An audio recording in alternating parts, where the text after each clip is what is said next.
6. कामचोर उल्लू। आबादी से दूर एक घना जंगल था।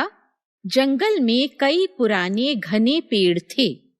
उन पेड़ों और झाड़ियों के बीच से एक नदी निकल रही थी।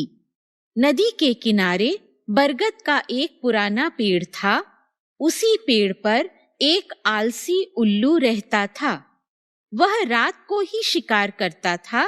एक दिन सवेरे सवेरे वह उल्लू पेड़ की डाल पर बैठा ऊँघ रहा था। हरे भरे सघन वन से 2 सुंदर कठफोड़वे पक्षी उड़ते हुए आए और एक तने पर बैठकर अपनी लंबी चोंच से ठक ठक करने लगे।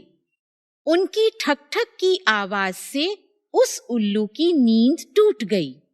वह पास में बैठे कठफोड़वे पक्षी को देखकर भड़क उठा और वह अपने पंख फड़फड़ाता हुआ बोला, तुम यहाँ क्यों चले आए? क्या कर रहे हो? क्या मतलब है क्या कर रहे हो? एक कठफोड़वा चकित स्वर में बोला। तभी दूसरा कठफोड़वा बोला, देखता नहीं, हम अपना पेट भर रहे हैं। यहाँ पर हमारे भोजन लायक कीड़े भरे पड़े हैं। भाग जाओ यहाँ से, कहीं और जाकर अपना पेट भरो। उल्लू चिल्लाया, तुम दोनों मुझे इस सुहावने मौसम में मीठी नींद नहीं लेने दे रहे हो।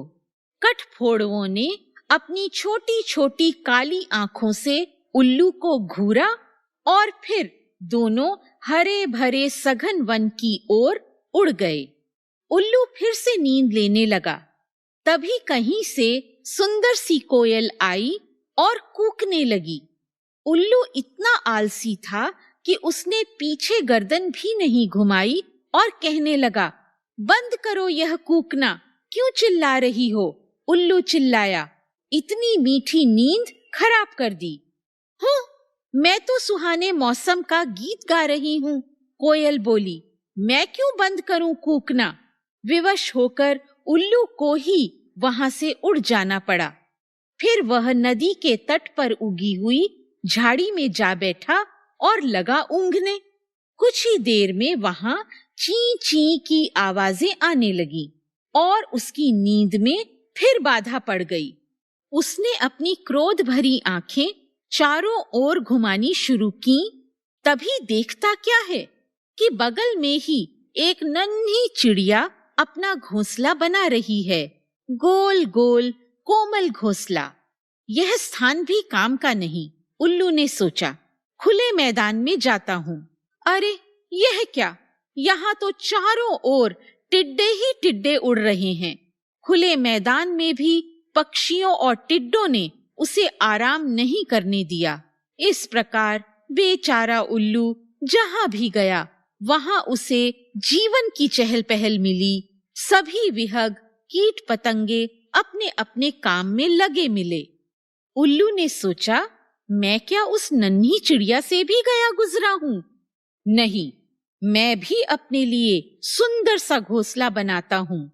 पर तभी अपनी लंबी उड़ान के बाद उसे कुछ थकान महसूस हुई। उसने मन ही मन सोचा, ठीक है, अभी थोड़ा सो लूं, कल काम करूंगा। अगले दिन भी उल्लू ने घोंसला बनाने का काम फिर से टाल दिया।